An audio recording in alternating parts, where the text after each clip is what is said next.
Today we're going to perform a deep dive into the Syna Expert Advisor by Mr. Brandon Autry. So Brandon is the creator of both the Mean Machine and the AI-Q, which are two very popular EAs which have been on the marketplace for some time. I think the Mean Machine has been around for a bit over a year by now, so it has had very good longevity so far. And in full transparency, I actually connected with Brandon to talk about this bot because we have many clients in common. So people seem to think that perhaps we can kind of exchange on a few different ideas. And he gave me a copy of this bot just to make a review, but he was very transparent in saying, like, look, don't hold back, talk about the pros, talk about the cons, and just give your honest opinion. So that's exactly what I'm going to do because I take this job very seriously and I don't want to I never want to fluff up a bot just because I've spoken to the developer. But all that being said, we actually have a lot more to work with on this review because I have access to the EA, so I can actually look at some of its features beyond just the basic backtest. So it's pretty cool. And effectively, what I'm seeing so far is this is a really neat bot because it's half trading assistant, half like full-on expert advisor. So really the intent here is to give traders a tool to tap into the most cutting edge AI models to help them manage their own account. And specifically what he's doing here is he's using Open Router, which is a really cool tool which people can effectively send web requests to access all the major AI models. So usually when you use any sort of AI bot, you quite often have to either put in an API key for Grok or for ChatGPT, so OpenAI or Claude, but using OpenRouter, it's almost like a white label or like an intermediary where you can use, I think it's 392 AI models. So this includes like DeepSeek or many of the more like the cutting edge ones which are more in development by Amazon or Mistral. And a client of mine is an AI expert, and he's been showing this to me too. And it's really interesting because through one common API key, you can access hundreds of different models. So what Brandon did here is he's enabling this functionality as an assistant to help people make their own trading decisions. And I think this makes a lot of sense because a lot of my clients, and I think many people who do EA trading, also manually trade.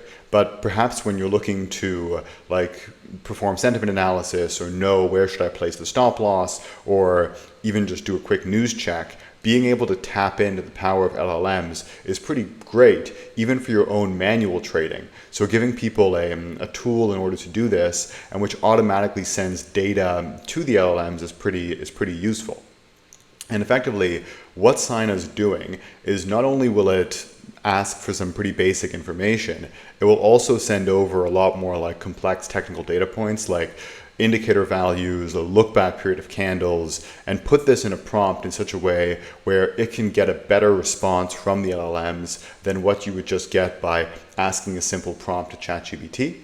So Brandon's taken some of his expertise in prompting and put it in this assistant to help people make trades. And I think at the same time, there's also an automatic trade execution model in here. So I'm excited to dive a little bit more into that and see how it works. And effectively what I'm seeing is that it's passing a bunch of different indicator values and web search to all of these models in order to get some information back. So definitely useful, and I can see how many of our clients would benefit from this. And he also speaks a lot more in like the type of different models which it uses, some of which are free, some of which are paid. AI models can get pretty expensive depending on which one you pick, but there's also some very, very cheap ones. And in terms of the actual pairs which it trades, I think if you're using just the assistant, you can use it on pretty much anything. And I've had some clients say like, yeah, like if you're not looking to use the auto trading, you can use it on most pairs. However, I believe the actual automatic trading strategy is a mean aversion strategy. So that's why he's probably saying if you're looking to use the full EA functionality, you probably should use it on more of a mean aversion pair, probably similar to the mean machine in that aspect, in which you probably don't want to trade the NASDAQ with a mean aversion strategy in the event that you're using the auto trading, because the NASDAQ can have these huge spikes and it's more appropriate for breakout settings. But I guess if you're just using the assistant where you're looking to do a sentiment analysis in the NASDAQ, it can probably do that as well. So I guess like you just have to be mindful of, because the underlying auto trading strategy is mean reversion, you probably should not use it on trending assets, but it does work well on like the Aussie CAD M15, for instance, and that's most likely a better choice for the auto trading side of things. And yeah, interesting stuff. He is posting a live signal here, but if we click over to it, we can see that he's currently more on the AI queue, but I venture this is just because it's super new, and within a short period of time, most likely we'll see a live signal for it as well. So far looking really good. The main takeaway here is it's a tool. It's more of a tool than just, it has a dual functionality, but the tool side of things, I absolutely see the application, because people do this by themselves anyway. They just don't do it at nearly as sophisticated of a grade, because you can only manually type so much into ChatGPT.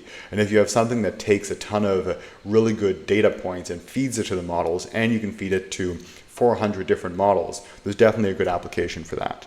Now, if we go into the actual panel here, I've set it up in such a way where you can pick different models to use. So by default, I think the default is XAI, but you can also run it with Claude, with OpenAI, and with the Open Router, which is around 400 different models. And it's pretty neat that you can go in here and ask it to perform analysis on different pairs. You can actually do a custom prompt as well, so you can type in some different prompts that you're looking for.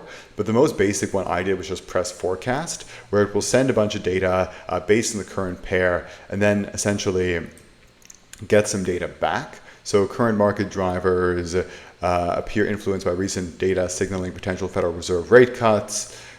Interesting. So I guess it's performing sentiment analysis here more on the GBP Swiss franc. And I guess if we press forecast, okay, now it's sending a request to XAI. And based on the complexity of the prompt, sometimes it takes a second or two to get a response back. One thing to note, in which I was almost embarrassed that I made this mistake when setting it up, is you have to allow web requests to whatever model you're using. And I always tell people to do that when I'm testing my bots. So the fact that I didn't do that initially made me feel a bit silly, because that's the most basic thing you should do. So essentially what this will do is it's going to send a bunch of data points to the models, and you can see here in the experts tab it's printing out exactly what it's doing, and then it will also write up here specifically what's going to happen. So here we can see we just got a response back, and it updated it as well. Now let's go to analysis, and let's try clicking gold, for instance. So now it's going to perform, no relevant events found. It's sending a request to XAI. Oh, interesting. So I think what he's doing is he's actually sending news events to it as well to get some additional information regarding those specific events, like CPI. So I've done sentiment analysis bots in the past. Most of my Longbow bots have sentiment analysis in it, and he seems to be following best practices there. Like, you get relevant data points, you send it to the model, you get the responses back, and you should print out what it's doing so people know that it's real AI and you're not doing any sort of fake AI. But from what I can see, everything in terms of the actual the tool where you can perform the sentiment analysis, where you can use the assistant, that all seems very logical. This is a trading tool to tap into these models. I've tested it with Claude, I've tested it with XAI, it's working well, and I can definitely see how this could be a useful tool if you're looking to add an additional confluence to your manual trading. I also tested in the strategy tester the actual the mean reversion strategy behind it.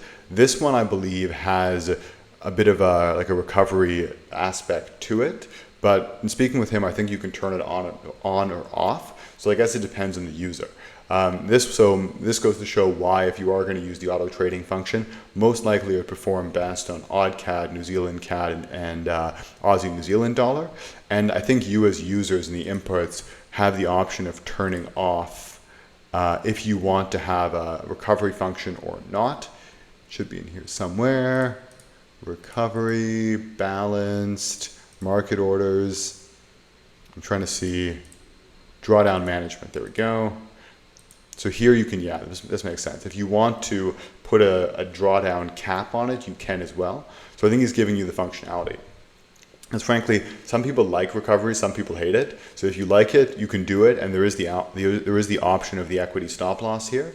You just need to be mindful that like anytime you're using a recovery function, you should place some sort of equity stop loss, where if your drawdown goes below a certain amount, you close all your positions just to be safe. And he is giving that functionality here, but I think you can also turn it off. I don't know the exact setting here, but I believe he was mentioning that you can.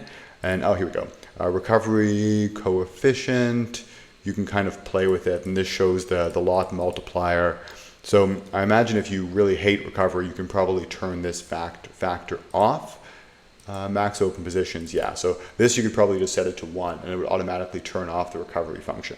So yeah, you have the option of testing both, but the core like auto trading strategy here looks to be some sort of recovery functionality, which is pretty common in mean version, but you have the option of turning it off. So my suggestion here is like the one point of thing that people should be aware of is if you're going to use auto trading, you probably want to use it more on currencies than on all of the different assets here. Whereas the tool, you can use it on Bitcoin, you can use it on gold. So what I can see so far, this looks really interesting.